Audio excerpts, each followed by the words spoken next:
From the Middle is a founding member of Odd Pods Media.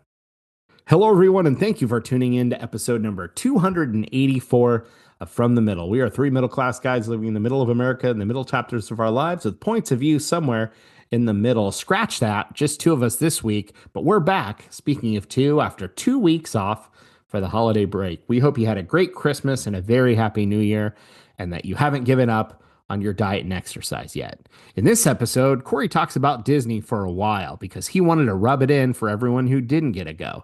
Then I talk about some boring stuff that's clearly not as interesting after we talk about Disney. Talk a little bit about a chicken shop masquerading as a sauce shop, but it's the other way around. Doesn't matter. Or a little bit more about some traffic etiquette and then some streaming on the back end. All kinds of fun stuff this week. We hope you really enjoy it. Kory and I had a ton of fun. Check it out. Oh, for the love. Sorry, just clearing my Mountain Dew hole. I got my phone hole cleaned today. That's where you keep it? You're so cerebral and you're so developed and evolved.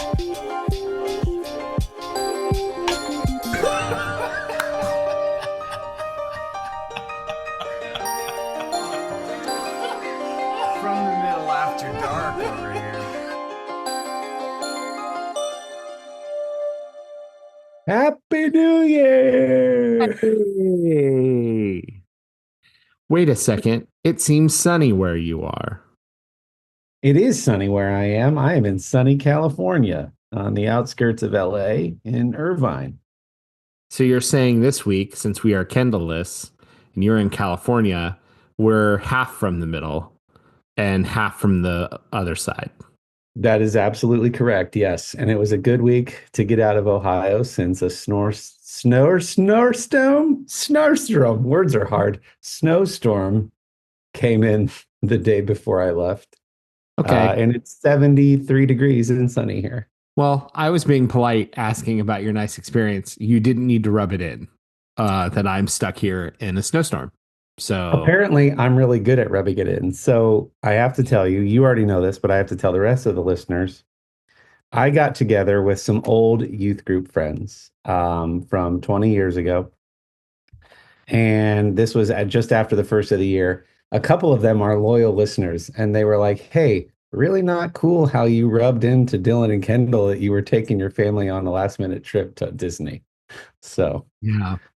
We'll get into that later. I don't want to talk about my extravagant trip to Disney. What are you guys up to? Did you have anything neat going on over the next couple weeks? Well, one of the loyal listeners is Sherry, not my wife, Sherry, Midler Sherry. And she's like, the order that you guys tell stories is important because sometimes you will have been somewhere interesting or done something mildly interesting. And maybe Dillon did a movie marathon in his basement or played a lot of video games. Also very interesting. But how do you do that order?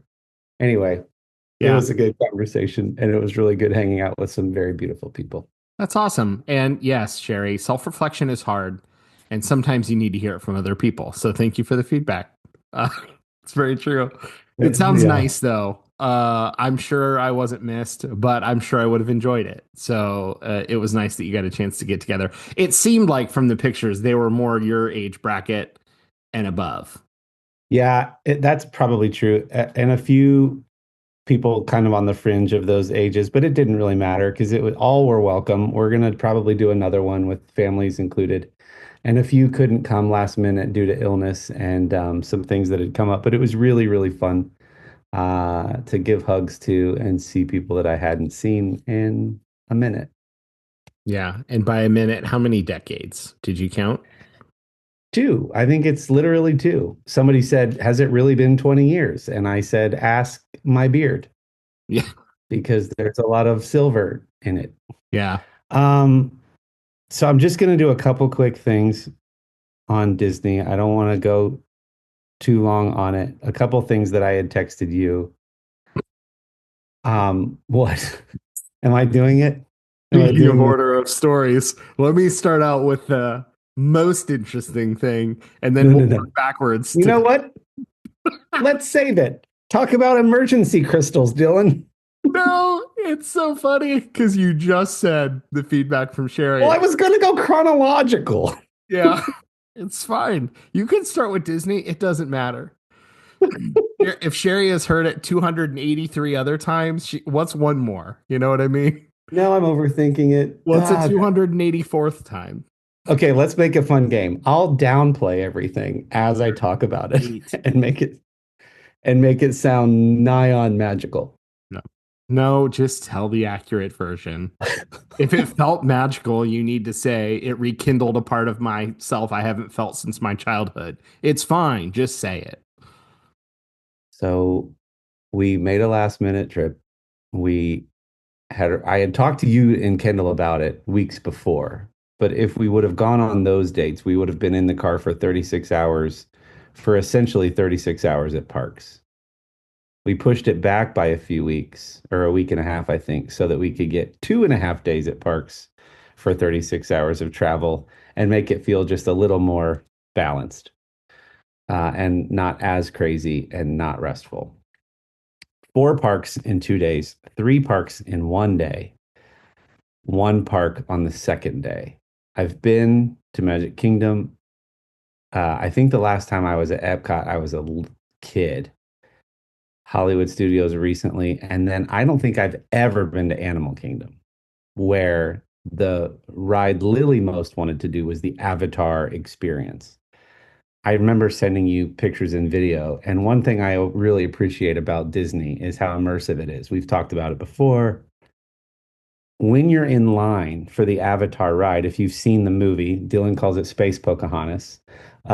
There's like a company corporation that's deforesting the blue people's homeland. And I forget the acronym of that company or that organization, but it's a 3-letter acronym. Anyway, the point of me saying all that is when you're in line, you start out at the outer edge of the perimeter of this ride area. And when you're out there, you're transitioning from regular Disney to the line of the ride. And when you're in line, the rails and the handles are metallic, plumbing looking, and they have the acronym of that company on them. As you move into it, there's less and less of the man-made stuff and more of the blue people stuff. I forget what they're called. Not the Nagili. Why do I want to say the Nagili? The blue people. It's like braided flora and fauna and leather. Then the railing and the posts turn into like wood and their stuff. Navi. The Navi. So less and less human stuff, more and more Navi stuff. Then you get to the very center of it and it's just pure nature. And it's just really cool. Like they think about every little aspect of your experience, even when you're in the ride. So that was really fun. I'll get to the building the lightsaber thing, but Hollywood Studios day 2. Hollywood Studios was all day. Right when we got there, the ride that everyone most wanted to ride, Rise of the Resistance, as we're in line, we find out is down. I guess it's a highly volatile ride because the ride runs on a trackless system. So the cars that you're in for part of the ride run off of like circuitry and robots on the floor. So it's not like a roller coaster or a track. So if somebody drops a hat or something falls into the path of one of those car things, everything shuts down. Everything has to be reset. Very, very technical and thus lots of margin for error. It was down. We ended up thinking that made a lot less people there at the park for that day because I think it thinned out because the main ride, or one of at least the main rides of Hollywood Studios, was shut down. So that ended up serving us. So that was a really, really fun experience. I'm trying to trim the story and get rid of a bunch of details, but we were in line at one point. Sorry, the ride was down. This is horrible storytelling. Sometime after lunch, It's I fine. It's see going on to the make my emergency story really good later. yeah, Go yeah, ahead. yeah.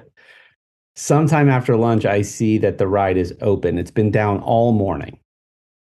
So I start running to get to that part of the park. And as I'm passing people, I hear them go, "Is Rise of the Resistance?"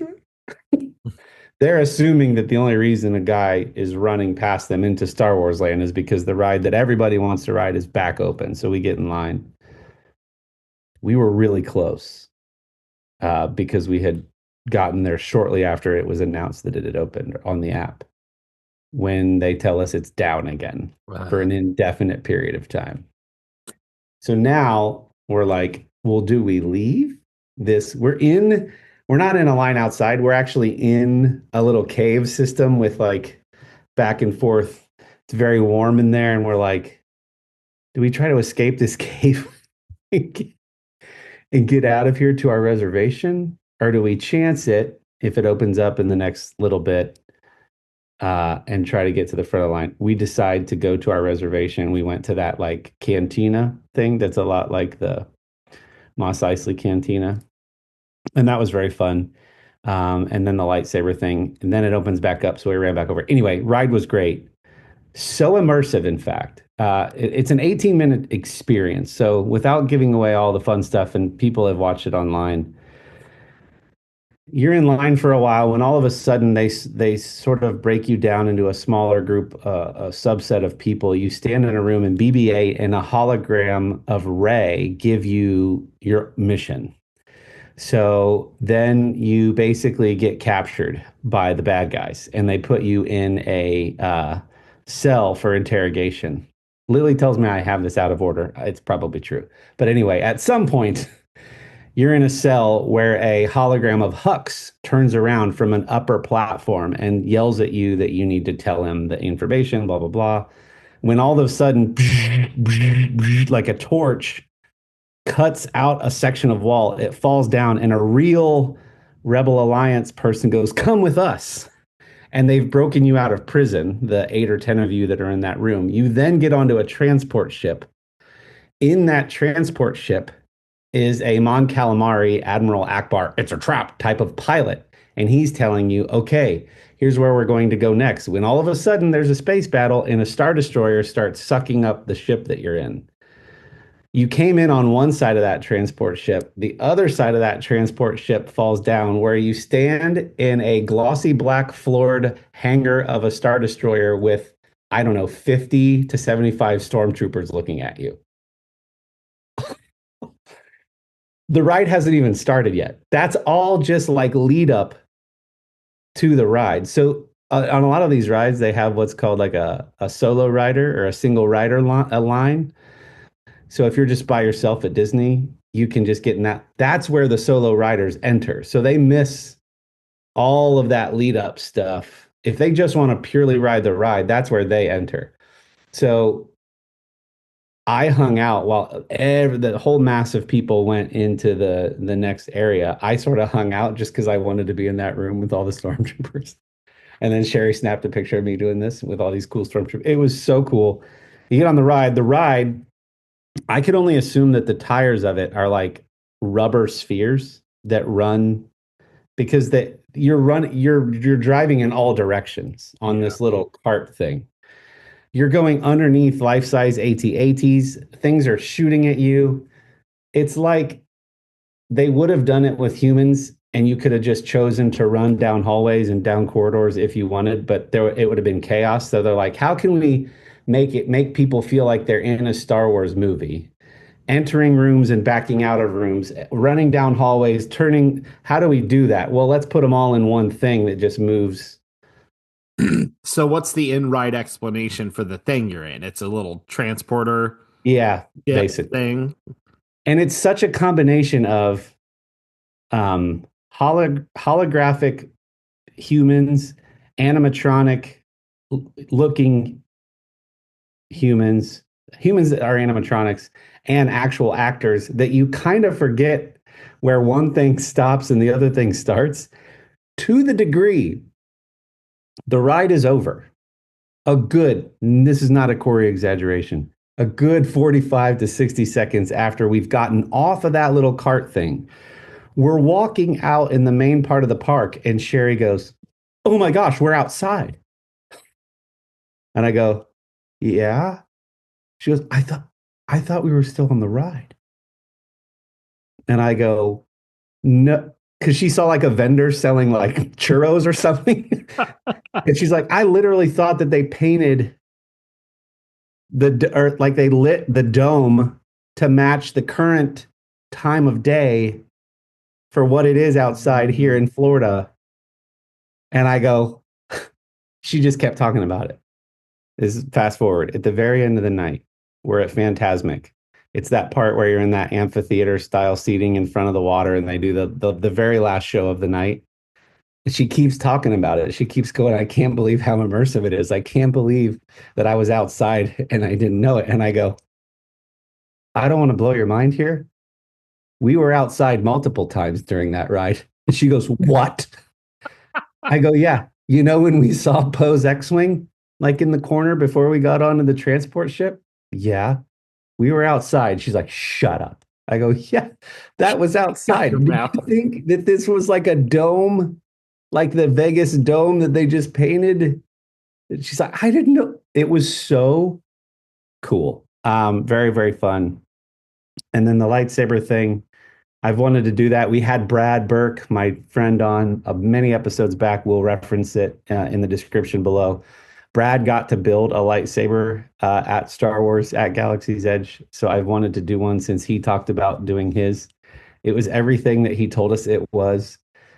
The actor that's in there in the little, they call him scrappers, and he's like the leader of the scrappers, and he's helping you like build your lightsaber. At one point, he goes, "Friends, this is why we are here, so that you can build your very own." And he holds up the hilt lightsaber. And right when he says that, the lights glow and it goes da, da, da, da, da, da. And it's just like so beautiful. You pick your kyber crystal, you pick the 5 components of the lightsaber, and it was very fun. I'll share pictures later, but the kids had a really good time. People were like, "You're going the week before Christmas? That's insane." Day one, going to 3 parks, we never would have known it was any busier than any other busy day at a Disney park. Uh, Day two at Hollywood Studios, we thought, this is a little busy. But like I said, because Rise of the Resistance was down, I think that a lot of people ended up either leaving the park and or not coming at all.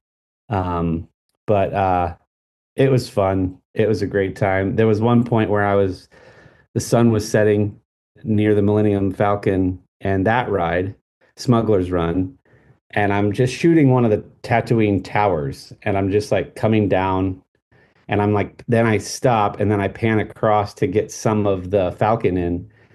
Chewbacca just happened to just walk out of his little hidey hole to go interact with fans and walks by himself in front of the Falcon. So I've got this shot where I'm just like panning down, panning across. Oh, there's Chewbacca. Yeah. Taking in this beautiful sunset. And then a 17-year-old leans over and goes, "Psst, do you want a churro?" I'm outside. Yeah. They can break the immersion, those churro salesmen. So many other stories about the kids and how much they enjoyed it, but yeah, it was fun. So I didn't want to talk too much about Disney. So there's just a nice 20-minute story. It's all good. It sounds like you had a great time. Did you try any of the Galaxy's Edge foods, like the Rondo wrap, the blue green milk? Did you have some of those again? I had the blue milk for the first time. I didn't have it when I was there the last couple. I had the regular version and the alcoholic version. Very fun. They put rum in one of them. The cantina was very cool. Got some video of that as well. They take regular foods and prepare them in a way that you can't even recognize what the food was. Yeah. So like they'll take like a some kind of a sausage or like summer sausage and like cut it long ways into little strips and then curl one end and then stick like a toothpick through it. So you're like, what am I even eating? The drinks come out with like dry ice under them and like this stuff that looks like boba, but it's not boba. It's got like a burst of like berry. Though they're like bubbling up in the drinks. And then up high above the bar is this weird alien creature that looks like he's kind of like laying those eggs that are in all the drinks. So there's just like a bunch of fun, funky stuff like that. But I didn't do what'd you say? Rondo wrap. The Rondo wrap. I didn't do the Rondo wrap, but the blue milk for sure. That seems to be kind of the favorite of people who go. It's almost like a gordita or pita bread with like a sausage and some veggies and sauce and stuff in it. I don't care. I would try to just lean into feeling like I'm in the Star Wars universe and pretend like it's food from there. So that's awesome. So then driving back, and this will get into one of the topics for later. Driving back, we're driving back the Monday the 23rd, the last evening of shopping before Christmas. So we're coming up I-75 the whole way. If you don't know anything about Ohio to Orlando, it's basically one road, I-75. So every time we hit an exit that had like a Tanger, Polaris-y, Easton restaurant heavy sort of like shopper exit, we'd think, oh, why are we at a complete stop? Let's check Waze and see if there's an accident. Nope. You're just hitting these big Tanger outlet mall exits at dinner time the Monday before, because you know stuff's going to be closed on Christmas Eve. So that was the only downside of the scheduling of the trip. There's another route you can take, which is a much snakier route and makes the kids sick. In hindsight, we should have probably taken that route, but that was the only real downside of going to Disney at Christmas time for those interested. And it was crazy how many people in my friends list went to Disney at or around Christmas this year. Yeah. So, Well, if the kid's vomiting all over the back of the car lets you beat your GPS by 14 minutes, it's worth it, you know? Like exactly right. fair trade-off. That's awesome. Well, this feels like a great place to go build your own lightsaber and hear from some of our friends at Odd Pods Media. Hey, I'm Pantsless Aaron. This is Stevie. And I'm Augie. And we are BFYTW, a podcast all about playing games and having fun. Our games are usually based on British panel shows and game shows, but we'll play anything that captures our attention and imagination. Why? It's right there in the title. You'll never guess what the F stands for. So, since you were talking about how delicious your blue milk was, I think it might have been your wife, Sherry, not Midler Sherry, that started us on the poopy drinks, poppy drinks. You need to stop calling them poopy drinks. I've got a watermelon poopy drink. It's pretty good. I don't know what it is. Maybe don't drink multiple days in a row. That seems to be the best advice I've heard with these, unless you need to keep things moving. So I don't know if they had that down there, but I just wanted to rub that in because the order in which we tell stories is important. I just wanted to lead in with that. Did you? I like how I set that up, like you said, and then just totally blew right past it. But it was chronological. So for that reason, it makes sense in my mind. Wouldn't it be great if we got feedback from people? Hey, great, there's feedback from people. So anyways, let me tell this story. Let's completely ignore it. Yeah, super good feedback. So anyways, it is valuable. I feel like since you're in California, I need to go with some like very cold, wintry, relatable to our part of the country stories. So one quick thing as we all try to avoid being sick, unless we're sick already. You've had emergency before, right? Like the powder mix? Nope, never. What? Are you joking? You've really never had it? Or you never had it? Don't know what it is. Feels like you're being contrarian. I can't tell if you're serious. I'm 100% serious. I've heard of it. I've never had it. Okay. As long as you're aware it exists is the important. That's like saying airborne. I know as much about emergency as I know about airborne. What's airborne? Right. It's like a thing that you take when you're going to get on a flight and got it. It boosts your immune system. Yeah. Well, this story will probably won't land as well then if you've never tried it. But emergency is like a flavored mix in. You pour into water and stir it up Okay. and drink it. Maybe like Metamucil or something else. It's meant to help keep you from getting sick. Bree found out the other day that emergency has something called emergency crystals, which are basically pop rocks to try to not get sick. And it makes me wonder why that's not the only version of it exists, because I don't need a kind of gross juice mix with part water. I think just a crystal pop rocks version is far more preferable. So that's an important thing that people should know this time of year if they're trying to fend things off. You've never had either. So I can spare you from the drink mix. And if you want to try any, just go get the crystals. It's like Pop Rocks. It feels kind of like you're eating candy. So start there. Speaking of candy and different ways to consume liquid things, you and I were wheezing the other day talking about when Squeeze It, the juice bottles, the plastic juice bottles that had like characters molded into the bottle. That's called Squeeze It, right? Yeah, I think so. Yep. Didn't they make like a gel, like a jello in the Squeeze It bottle? I think And so. the sound, bro, the sound when Squeeze It, what was that called? I gotta look it up. Squeeze It Jello. What was that? And then you got to the point where there was like a few tablespoons left in the bottom of your bottle. Yeah. I feel like we can't tell the whole story of how that came up, but it was certainly a sound. And I don't know, that's probably, somebody on YouTube, somebody's probably put that on YouTube just for the benefit of everybody else. So if we find it, we'll share it. Oh, I've already found it and read it. They're talking about Squeeze It Jello, and then there was something else called Jaloos.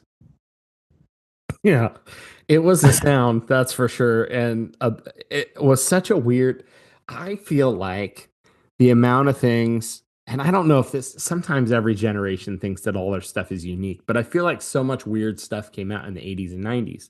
And then we started to backpedal and try to be healthy. And so everything shifted from weird and sugary to more options that were healthy. But I feel like there was so many weird candies and drinks and things that existed during our childhood that are just gone.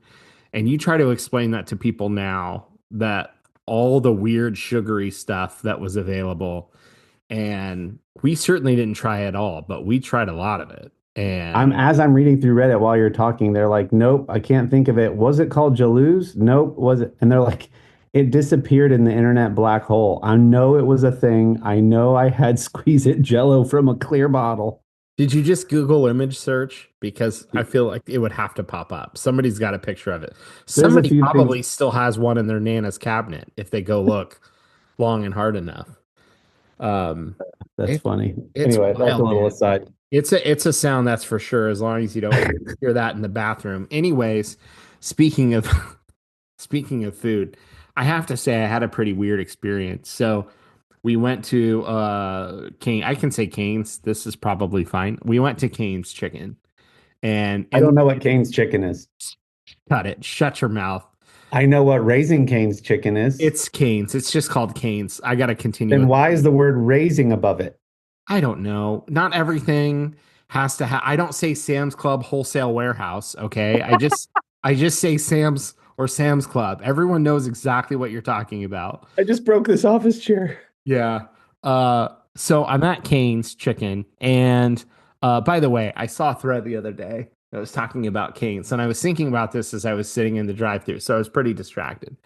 And it was somebody claiming to be from the South, and they said, Cane's isn't a chicken shop. So then, of course, I'm intrigued, and I've got to read on. And their point was, Cane's is a sauce shop. You go try anything there without the sauce and tell me it's good on its own. And I thought, kind of valid, but they obviously don't know the Midwest very well. So I did think that was interesting. And then they're talking about how much flavor fried chicken, especially in the South and things like that, and whatever. Nashville hot chicken. And, it is, when you sit and think about it, it is kind of bland breaded chicken and kind of unseasoned fries. The Texas toast is good, but you're going there really because you're going to dunk it all in the sauce and eat it with the sauce. So I'm thinking pretty hard about this, and then I'm sitting at the drive-through window waiting for the food to come up, and I'm kind of looking in because I'm very in my head of like I've been thinking about this one like sauce shop, one stop sauce shop, whatever, non-chicken. It's not a chicken joint, it's a sauce joint. And I'm looking in to try to figure out if there's a person that's going to bring my food. And I see a sign on the wall, and in my head I think the sign says like thank your customers or something because it's the bar for the drive-through window is in between like the letters of the sign. So I'm kind of like doing a move and the window's a little icy snowy and I'm trying to look through and I realize the sign in the Canes says take no prisoners. And that feels really aggressive. Have you seen where people will say on the internet, somebody has a long rant about something, and then somebody will comment, "Sir, this is an Arby's."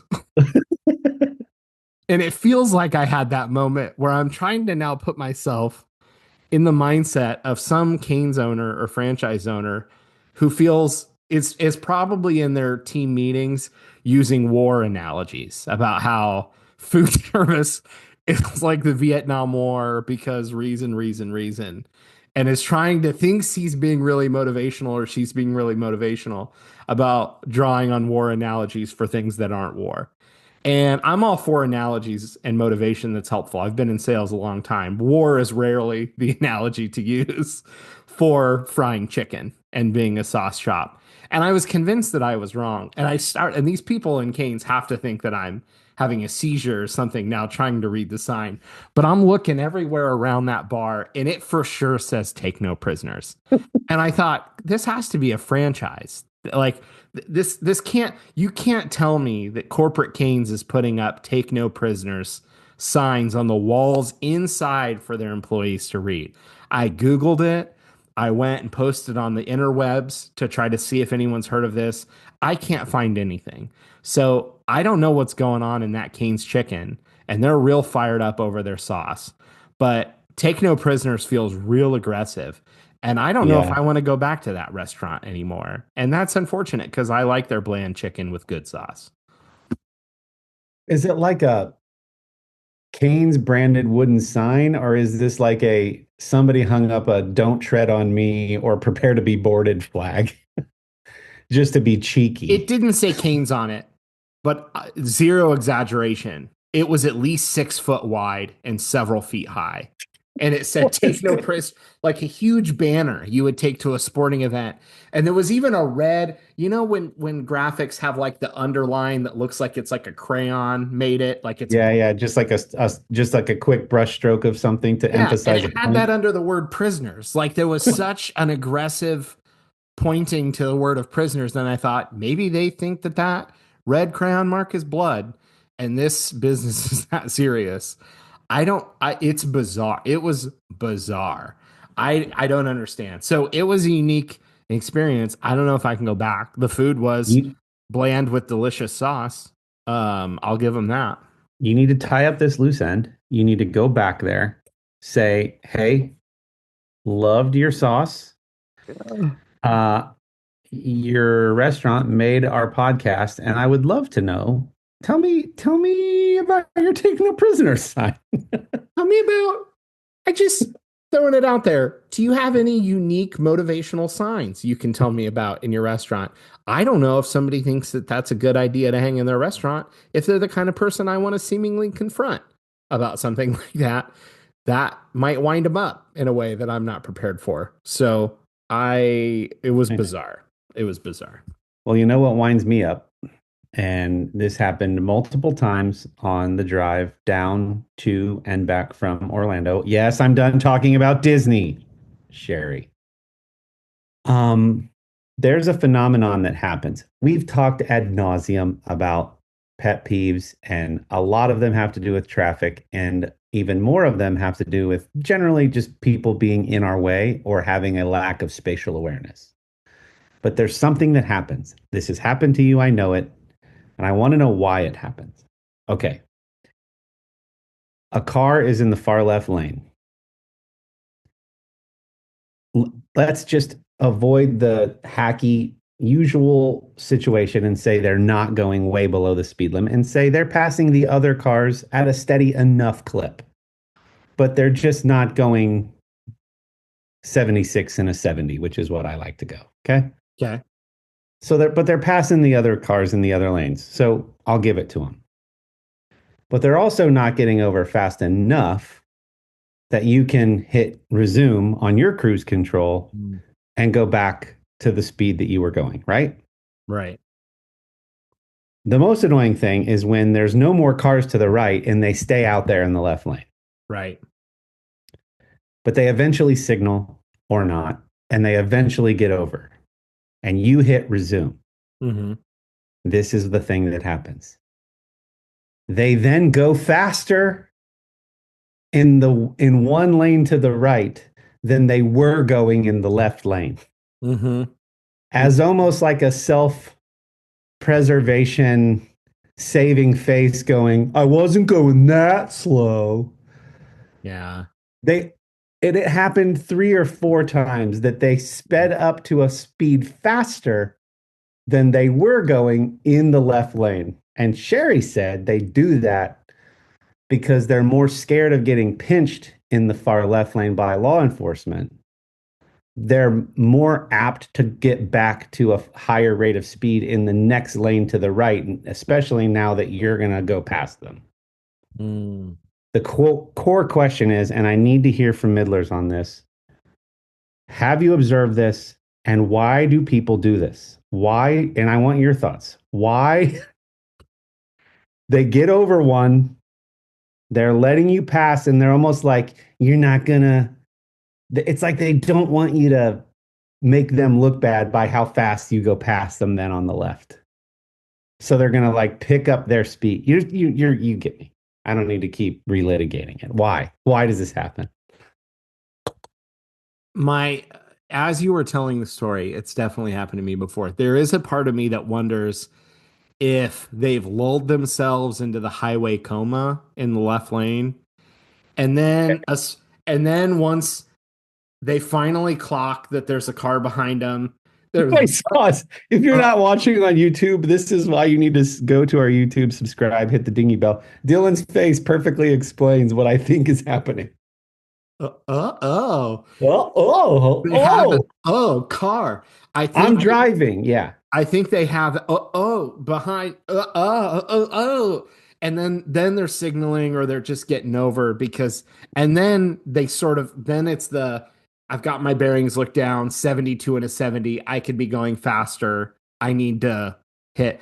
And it's funny because I know like I do use my cruise control some, not a lot. For whatever reason, call it like one weird thing I'm good at. I can kind of figure out the right amount of pressure with my foot that I often don't need cruise, that I can make my foot comfortable and almost keep like the exact same speed, especially when I'm in the highway coma. I'm just like I figured it. It's like when you got your butt in the right spot and you got your arms and the rest in the right spot and you're just good. I'm good for a while. And Can so you guess within 5 miles per hour the speed you're going by doing that?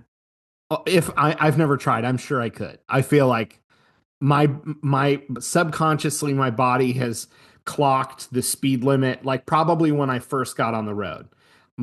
I started adjusting to the here's how fast everyone's going, here's what the speed limit is, here's about where I need to be, my foot's comfortable, I'm good. So My old truck does not have cruise. So I'll usually just look at 76 on the speedometer yeah. and then hold my foot there. And then within, I want to say 3 to 5 miles per hour, I can generally tell what speed I'm going by the sound of the engine or the RPMs or whatever. Definitely on the bike because there's no cruise on my Harley. Right. So I'm doing the same thing. I can tell by the sound I'm probably going 60. Yeah.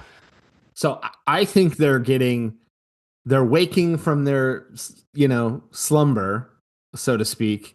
They're getting sort of like reacclimated to the fact that they might need to actually move around a little bit. Now, maybe it is that it's the pinned by a cop thing, whatever.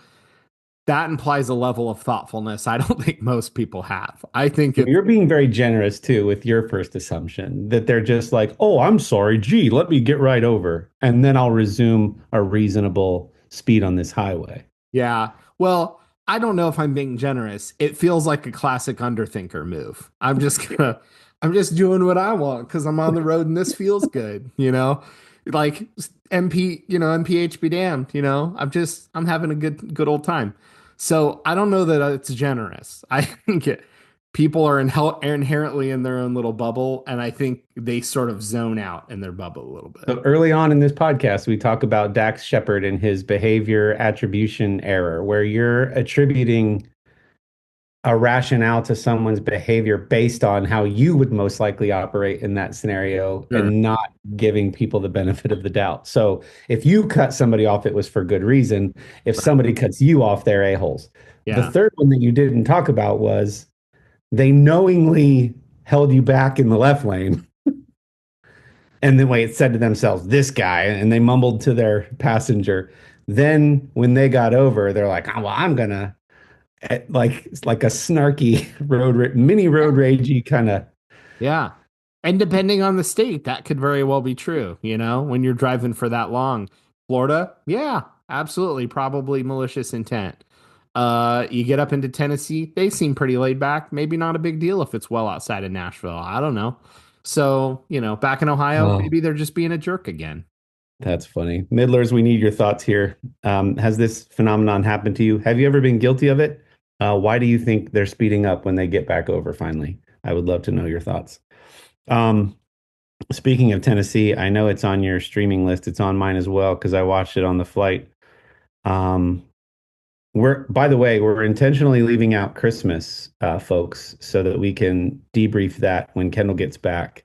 I know between Dillon and I, we had like multiple Christmases. I think Kendall had two or three as well. So lots of fun memories and things to share there. And maybe we can go around and say our favorite gift. But do you want to get into some streaming stuff? Sure. Yeah, I think doing a broad Christmas topic without Kendall would be like Kendall and I talking about art when you're gone. It just feels like you're kind of missing out on that contribution. You know what I mean?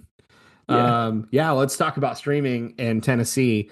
Your Friend Nate Bargatze is currently on Netflix. That's the name of the special. Your Friend Nate Bargatze, who might also be your friend if you're listening. I don't know. We have people that listen in Tennessee and all over the world. It was so interesting watching that because I had kind of forgotten we went to that tour. Oh yeah. Him in that tour, and I started watching it, and it was brand new. It like we watched it Are like you rubbing it in how cultured you are and how many live shows you get to experience? Of course, Okay, got it. 100%. I want people to listen to this and feel bad inside that they didn't get to go Cool. see it because I'm 100% rubbing it in. Cool. I just wanted to be clear. So, when I was on at the super cool stand up that was hilarious that other people missed, we we went earlier in the year, and I had actually forgotten that it was the same tour. And so it's not that I had forgotten that I had seen Nate Bargatze. I had forgotten that it was the I exact. see so many comedians in so many It's venues. It's hard to keep it's track. it's actually kind of true in the last 10 years.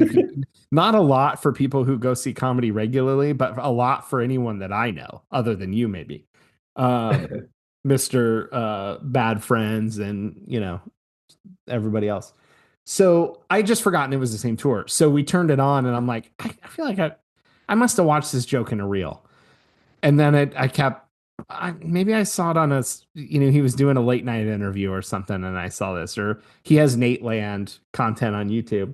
But then, like 10 bits in, I'm like, oh, we saw this like 10 months ago or 11 months ago. Still funny, really good. And we were because we realized we had watched a special. We were kind of commenting on. I don't know because he's so popular now and the cost of tickets have gone up so much. I don't know that I would pay to see him again unless it was a really great deal. But I really enjoyed his show. It was in such a big venue that it's like it would be tough for me without it being a great deal or being super close for a great deal to go again because it's such a great experience at home and it works through TV and it works in person for him. Like nothing was lacking in his live show. Yeah. That's interesting, your take, because you saw it live and then saw it on Netflix. Tennessee Kid was his breakout special, right? The first one. I think so. I mean, he's been doing it a long time, but yeah, I think Tennessee And Kid. then everybody's favorite, what was it? America's favorite something was his second. Dude, I watched that on the flight and I was like, oh, he's evolved as a comedian, and this special is perfect. His joke structure, the in his own way, because he's very kind of not monotone, but he's very kind of like on one level. Everything kind of builds. Like, I don't think there was one word out of place. It just felt so tight, but not like in an over-engineered and therefore less interesting way. It's still very Nate and it's very funny and it's very wholesome. But I was like, this is like a perfect special. The second one was good. I laughed a lot. The first one is hilarious. But man, I thought it was so good. But I haven't watched the Christmas special yet on YouTube. Did you catch that? Was it YouTube or Paramount or something? Or Paramount or something? Yeah. It was fine. He had a guest stand up. I mean, there's not a whole lot you can do when you're hosting Yeah. and you're not the thing, but he had a guy on who was very funny that yelled a lot, but was good at that. And I feel like your friend Nate Bargatze, that special and that it's so interesting that it's like there's something about him seeing him in like a nationwide arena venue where it's this massive venue, but to your point he's such a the delivery is so low key and the jokes always feel so low stakes, but I don't mean that as an insult. It's just it's such a simple, you go in with not low expectations. I don't mean that in a bad way, but you just know it's not about physical comedy. It's not about like Mike Birbiglia who's going to build this incredible comedic We weave arc a narrative through and this whole weave a thing. Yeah. thing. It's not a spectacle, but it's such a well delivered, low stakes show that you're like so glad to be along for the ride and enjoy it for what it I is. think, yeah, you said it really well. I think that's what I mean. Like his opening bit about water meter reading. Yeah. That's such a unrelatable, small in scope, specific thing to be talking about. And yet his timing and the beats, even the amount of time he waits So good. to say the next, you're just like, and then I lost it when he talked about trash night. He's like, we missed trash night one night. That's enough stress to break up a family. Like the, and then he goes, and not stealing the bit. Oh my gosh. Yeah, You've experienced that. You're like, what are we gonna do? Wait a whole nother week? yeah, it's he's got stuff that he's so Oh, good at pulling every ounce of humor out of something that's so common, but he presents it in a way, again, it feels low stakes, but it's perfect. The bit about exerting dominance over dogs and how he tees up his response to that feeling so serious, and then the delivery of the joke. I won't say it, but it's just it's really well done. So but that's but in a like Seinfeld sort of made that, hey, what's with those hard plastic things at the end of your shoelaces? Like Seinfeld kind of did that observational small really well in the late 80s and early 90s. But I think a lot of modern comics are like, they certainly respect him yeah. as like a pillar of comedy, but they're like, in terms of today's comedy, he's not the funniest guy out there Oh right now. yeah, I don't think it's disrespectful to think that somebody, not every entertainer is going to be relevant for 7 decades like Frank Sinatra Sure. or So somebody. like it feels like Nate found a way to take that, because I'll never forget when I told you about him on Comedians of the World, and you had forgotten that I recommended it or something, and then you said, "Hey, I found this comedian. He's like he'd be the funniest guy at a cookout in Tennessee." Yeah, yeah. And I Well, was like, "Oh, Nate Bargatze." Like yeah. that's like, yeah. Anyway, Well, kicking and forward. Somebody, a listener Unintended. commented about our show even that like you guys should really try to get that Nate Bargatze guy on your show. He's a lot like your sense of humor, which huge compliment. Also, he's cute. There was no chance we were gonna ever get him on, but I appreciate that, and that's I think what worked about Seinfeld. It would be easy to write off that show as being like a New York unrelatable, but it was never about New York, New York. It was never about him being a popular comedian. Really, it was about the takes on the mundane that made it special. Mm. And I think that's what Nate does very well, and also happens to be from Middle America. So Mhm. so I appreciate that for sure. So really great special. Um, Another show we watched season two, Shrinking, season two on Apple TV Plus. Harrison Ford, Jason Segel, and a really great cast. If you don't mind language, not for kids, but if you don't mind language, definitely check it out. It's a really sweet. It's a dramedy. It's got some serious moments, but it's far funnier than it is dramatic. And if you don't know what it's about at all, Jason Segel and Harrison Ford are both therapists, counselors, whatever. I don't know their exact title. And there's another girl in the office too who's really funny. That's also a therapist. And Jason Segel has just lost his wife and is dealing with that while he has a teenage daughter. And so now he's interacting with Harrison Ford, who's being Harrison Ford, but as a different character, grumpy old, get your crap together, grew up in an era where you just went and did your work and your life didn't affect you, but that's not how it really goes. And so really, really sweet, good show. If you haven't checked out Shrinking and you're into that kind of thing, go do a free trial of Apple TV and enjoy. Couldn't get we hated on Jason Segel a little bit when you talked about season one. That's Like, fine. That's fine. And frankly, like I wouldn't even have said I'm a Jason Segel fan, but because he did a lot of kind of the dumb, silly comedies for yeah. many years. This is one where like he's so much more likable. And for me, it's kind of like watching 30 Rock. Separately, I didn't really love any of the people in the cast of that show until they came together on 30 Rock. And somehow you find a way, like Baldwin and Tracy Morgan and Tina Fey and all the goofballs in the show, like you really start to love them because it just works. And that's how Shrinking feels with him. Like I would never have even gone out of my way to watch anything of his, but it's worth it. It's worth it for that show. Well, one that I was super excited to pick back up was season 2 of Squid Game, the cultural phenomenon. And season 2 delivered 7 episodes. Inconsistent timing, like some are 40 something and then some are over an hour. Doesn't matter. It was great. Just if you're gonna get back into it, just know it does not end nicely. And I don't mean bad things happen. I mean it's a really unfair cliffhanger. It's like they went, how can we make our most diehard fans really upset going right into season 3? So I'll just say that. But let me tell you, speaking of like, and part of why we do this at the back end of our episodes is to do some of the filtering for you so that we can give you recommendations. And hopefully some of those recommendations, hopefully we've earned some trust with you and you're not like, wow, their taste is garbage. One of the most frustrating things about a relationship is trying to find something you can both agree on to watch. And when the kids finally go to bed and it's time to Netflix and chill, can I say that?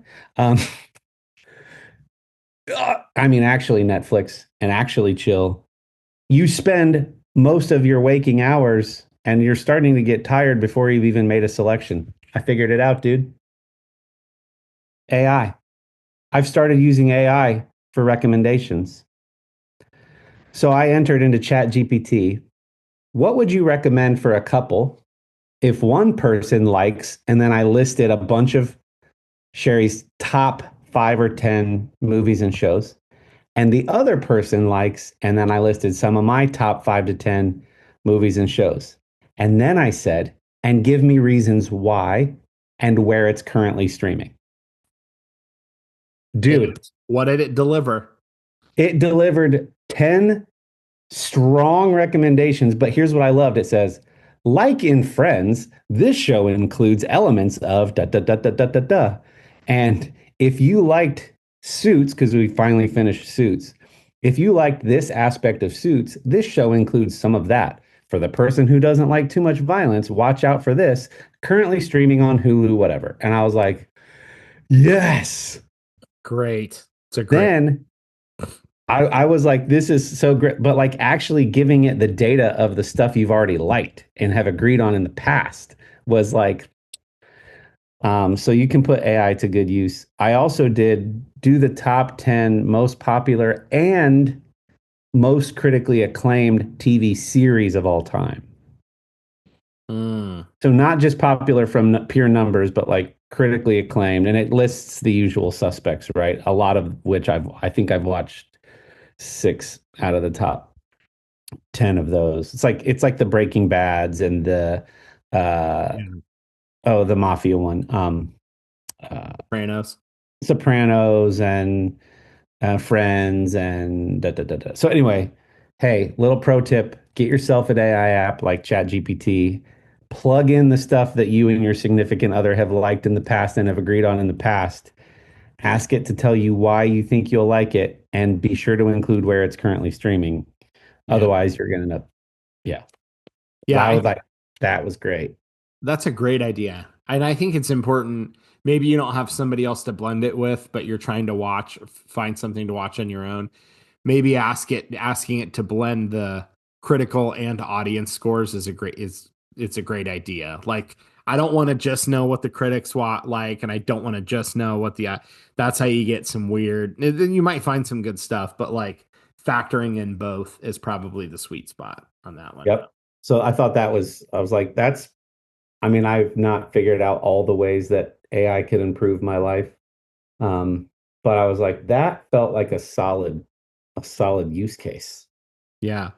Asking it to pretend it's a therapist is always a good start, just to see what kind of advice it can give you. A lot cheaper. Yeah, way cheaper. Have That's it like plug in every episode of our podcast and all the times that we told stories in an incorrect order, and then what the listener base did. yeah, yeah. If you could rewrite 283 episodes, rewrite it for the next 283, and we'll get it right this time. That's funny. That's awesome. Speaking of recommendations, if you're a Formula One fan and a fan of Lego, I think you told me this, Dillon.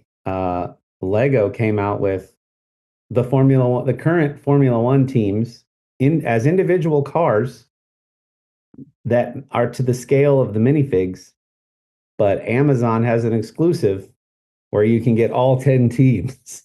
It's like 260 whatever dollars Yeah. on pre-order now. But I think there was only one car, the McLaren car. No, they did the Mercedes car, the Petronas car in a set.